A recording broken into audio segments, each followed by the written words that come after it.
दोस्तों, जब से कोरोना महामारी आया है तब से लोगों को एक बात समझ में आई है कि हमारे अंदर का जो अपना इम्यून सिस्टम, जिसे हम रोग प्रतिरोधक क्षमता कहते हैं, उसे मजबूत करना बहुत ज़रूरी है। लेकिन उससे पहले लोगों को ये बात समझ में नहीं आती थी।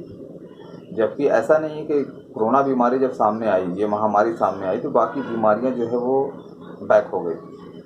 आज भी लोग नॉर्मल डेथ कर ही रहे हैं। आज भी लोगों को शुगर का प्रॉब्लम है, बीपी हाई का प्रॉब्लम है, और भी अदर डिजीज से लोग डेथ कर रहे हैं। लेकिन हाल ये है कि इस कोरोना के चपेट में आने से अब लोगों को ये लगने लगा है कि बाकी बीमारियां तो है नहीं, किसी भी तरह से अगर कोई भी मामला सामने आता है उसे कोरोना का नाम दिया जाता है और लोग डर भी जाते हैं।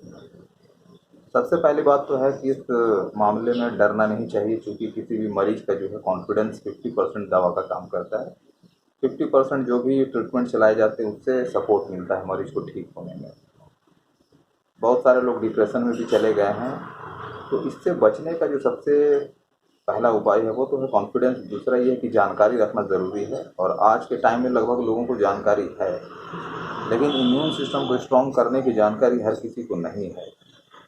ये अलग बात है कि आज के टाइम में टेलीविज़न में जो भी चैनल आप अगर उसे बदलते हैं तो उसमें कोई ना कोई न्यूट्रिशन का ऐड देता है, और उसमें ये दावा किया जाता है कि इम्यून सिस्टम को स्ट्रॉन्ग करता है।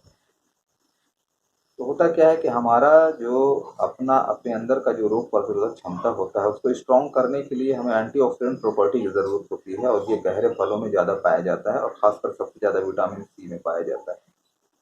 Vitamin C, zinc, vitamin D, protein. यानी सबसे ज़्यादा अगर ध्यान देना है तो डाइट पे ध्यान देना है, ना कि मेडिसिन पे ध्यान देना है। अब जब ये कोरोना महामारी आ चुका तो इसे बचाने के लिए जो वैक्सीनेशन का काम हो रहा है, तो वैक्सीन का जो अपना काम है वो भी क्या करता है कि बॉडी में जाने के बाद एंटीबॉडी बनाता है। और एंटीबॉडी बनाने का मतलब है कि वो बाहर जो भी वायरस बॉडी में इंटर करता है उसको ये मार देता है। यही इसका काम है, इसके अलावा और कोई दूसरा काम नहीं है।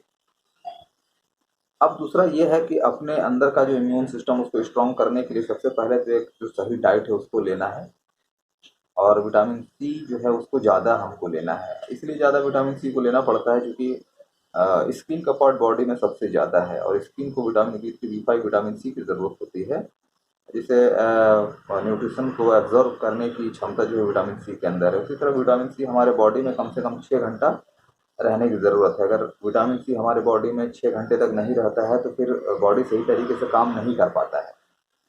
और चाहे वो मेडिकल साइंस का कोई भी मेडिसिन हो, या फिर अगर हम संतरा का जूस लेते हैं, मौसमी का जूस लेते हैं, तो उसके अंदर विटामिन सी आ जाता है। यानी बॉडी में हमारा विटामिन सी आ जाता है, लेकिन जैसे ही हम टॉयलेट जाते हैं वो विटामिन सी हमारे बॉडी से बाहर निकल जाता है। तो कुछ सप्लीमेंट्स हमारे पास है जिसका नाम है फॉरएवर सी प्लस। अगर उसको हम यूज़ करते हैं, ये वर्ल्ड बेस्ट क्वालिटी है, और चॉकलेट फॉर्म में है, अगर उसे हम यूज़ करते हैं तो एक जो टैबलेट है वो 6 घंटे तक बॉडी में विटामिन सी को रोके रखता है। इससे क्या होता है कि हमारा बॉडी जो अच्छी तरीके से काम कर सकता है। अगर किसी को अगर मान लिया इफेक्ट है तो ये ज़्यादा चलाना होता है, और अगर किसी को नहीं है, पहले से लेते हैं, तो ये इफेक्ट जल्दी नहीं पड़ता है किसी को।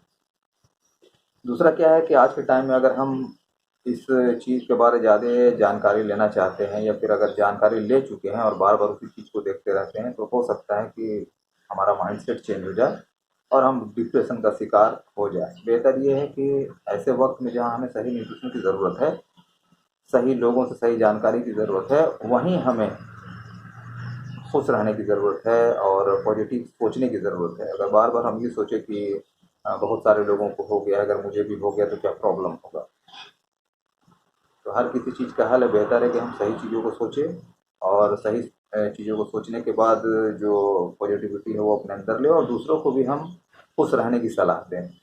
इससे होगा क्या कि हमारा बॉडी खुद अपने आप एंटीबॉडी जो है वो बनाना शुरू करेगा, जो वायरस से लड़ने के लिए काफ़ी होगा।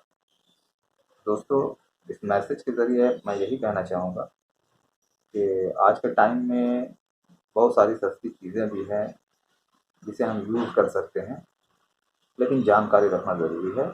और अब जो दौर आ चुका है, हमें जितने भी हम नॉलेज रख रहे हैं वहाँ पर हमें हेल्थ एजुकेशन को अपनी लाइफ में शामिल करना ज़रूरी होगा, ताकि हम अपने बॉडी के बारे जानें कि हमारी बॉडी के अंदर जो चीज़ें हैं उनको अगर जो डाइट जो दिया जाता है, अगर वो डाइट सही तरीके से नहीं मिलता है तो फिर हमारा बॉडी जो है वो मरीज बन जाता है।